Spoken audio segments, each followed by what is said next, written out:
In this video I will show you a technique not spoken of very often. Contrast paint without contrast paint. I also fail horribly as we paint The Exiled Dead. Warcry warband. I'm Alex and you are watching Winterwolf Miniatures.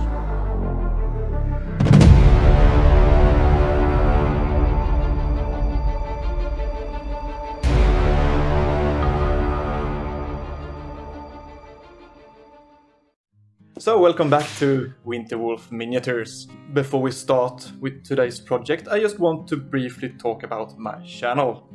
We are at almost 500 subscribers, and while that is not bad at all, I had a goal for 1,000 subscribers by the end of this year. So we are a little behind schedule. That is mostly on me for not producing so many videos this summer. That is because I had some changes in my family and living situation. I am now all set up in my new place and can with that hopefully produce more and better content moving forward. So please help me reach my goal by subscribing to this channel if you haven't already.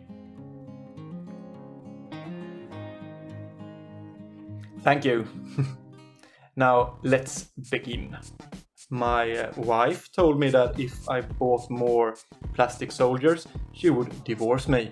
So naturally I did what I had to do and bought these cool looking zombies. No, no, that is not why we separated. That's not the reason at all. I just couldn't resist telling you that joke because it's so damn. I have now moved to a new place and I finally got my workspace/studio all set up. This will not just be the first project done in the new place, it will also be the first models I paint for quite a while. And what better way to start than with some zombies.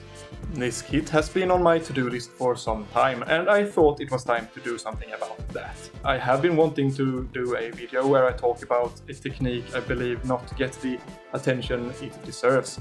I couldn't decide on what miniatures to paint, but when in doubt, zombies. I will use these as regular zombies in my undead army, so I will equip them with square bases, because that's what the rest of my army has. And this kit is meant to be assembled without glue, but I always use some anyway. Some quick basing material here, and I went with this. I just want some texture. Normally I'm a sand and PVA glue kind of guy, but my PVA glue has passed its expiration date and smell like zombies.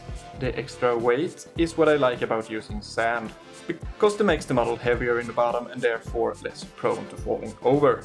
I of course also magnetize my models, but it still helps. But this base sludge works too, I guess. There has been a lot of talk about contrast paints and speed paints and what shall I call them the last years.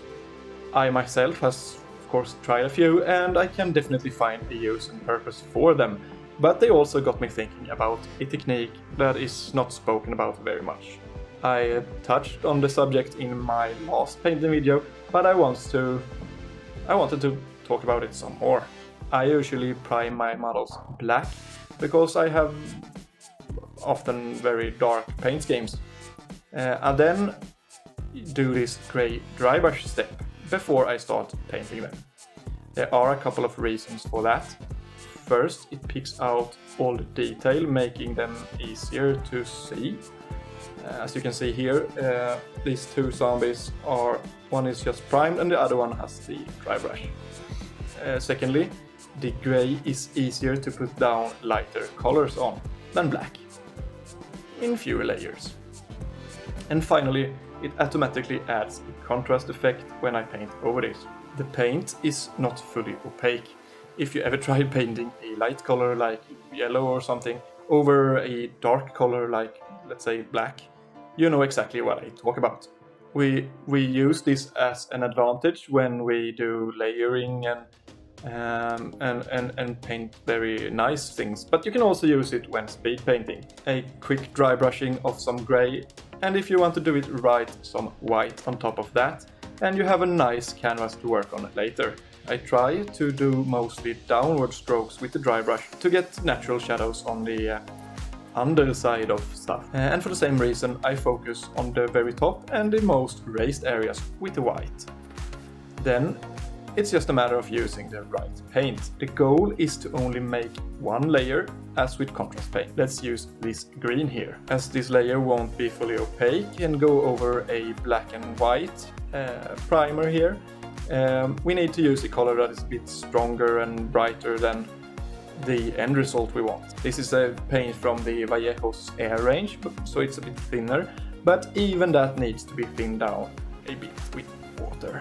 How much is of course going to be different from paint to paint and also with different hues and whatever. So it takes a bit of testing and trying. And then you just apply it as you would a contrast paint or like a wash or to the whole area where you want it. And voila! Instant contrast. This works with most paints and colors, but some better than others. Since we have a black and white canvas here, it will of course work better with darker colors. But if you know you are going to use a specific color scheme or range of colors, you can of course do the prep work with the primer and the dry brushing in whatever colors you want. Let's say maybe a brown to bone for warmer tones or grey to white for lighter colors. What I like about it is that it's quick, it's easy, and it gives me a little more control than with contrast paints. And when you use the right undercoat, the result is, I think, sometimes much better. Let's look at this necromancer dude for a while. In my mind, this necromancer or leech should be purple, because necromancers love purple. Fact. Here it didn't work as intended. I think I didn't thin the paint enough and it covered a bit too much. So I'll have to paint that with traditional layering later. But that's fine, I wanted to spend a little more time on this dude. Anyway, these zombies here are all black belts ninja zombies, so watch out. The hair also gets some dark grey. For the metal parts, I'll just use my regular recipe for rusted iron. A warm red-brown undercoat with some bright orange rust stains and an edge highlight of a metallic paint of some kind.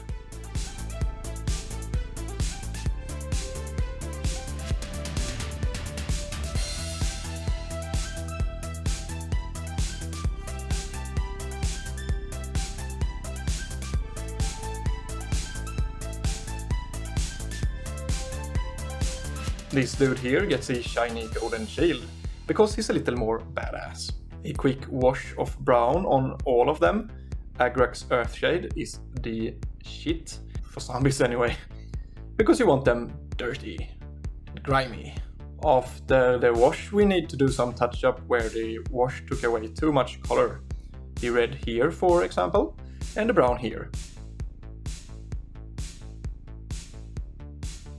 Wherever we feel that we need some more contrast or pick up the colors a bit. The brown pants here is also painted by the technique I showed with green paint.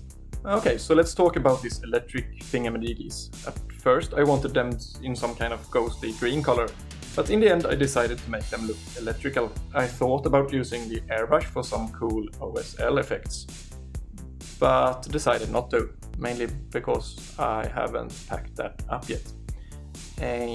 This is, as you will see, where I screwed things up. I should probably have stuck to the airbrush in hindsight. But anyway, I started with covering the things in white. And for the blue, let's use electrical blue, that sounds fitting. Thin it a lot and cover the area we previously painted white.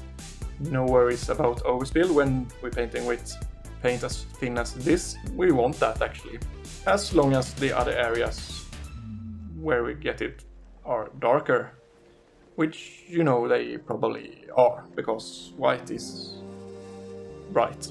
I think it will look somewhat okay. These are just zombies after all, and they don't need to be perfect. But here is when it all went to hell. I used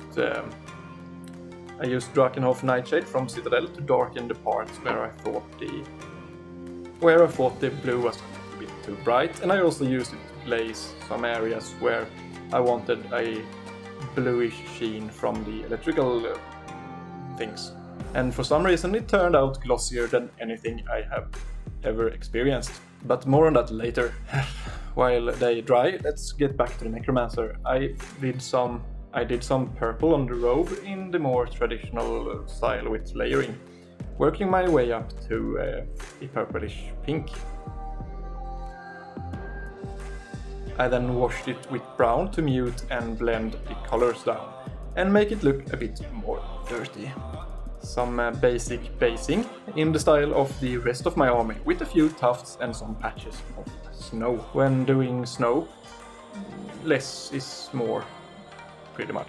I try to get some snow on the tufts as well to make them fit in with the environment better. Okay, so back to this gloss problem. Let's try some matte varnish. Okay, that didn't work. So I tried matte varnish again. And I also tried the nightshade again after a thorough shake. When shades go glossy, it's often because it's not properly shaken. A few moments later.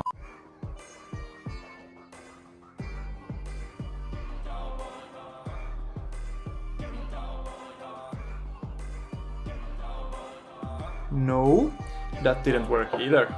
In the end, I tried a matte varnish from a rattle can.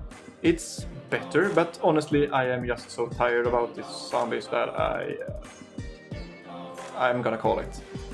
The necromancer turned out cool, but the rest of them look like crap, pretty much. Okay for zombies, I guess, but I'm not particularly proud of these guys, maybe. I am, however, proud about the contrast without contrast paint technique, and I'm proud about showing you the zombies, even though they look like crap, pretty much. I have painted thousands of minis, but sometimes it just don't turn out as you planned. But that's okay. There's still fewer unpainted zombies in my collection, and these will look great on the battlefield. I had fun and learned some new things. I learned that I don't like this one. I hope you enjoyed watching. Don't forget to hit like and subscribe to the channel if you haven't already. And of course, check out my Patreon and my Instagram page. Thanks to my patrons for supporting me, and thank you for watching. See you soon.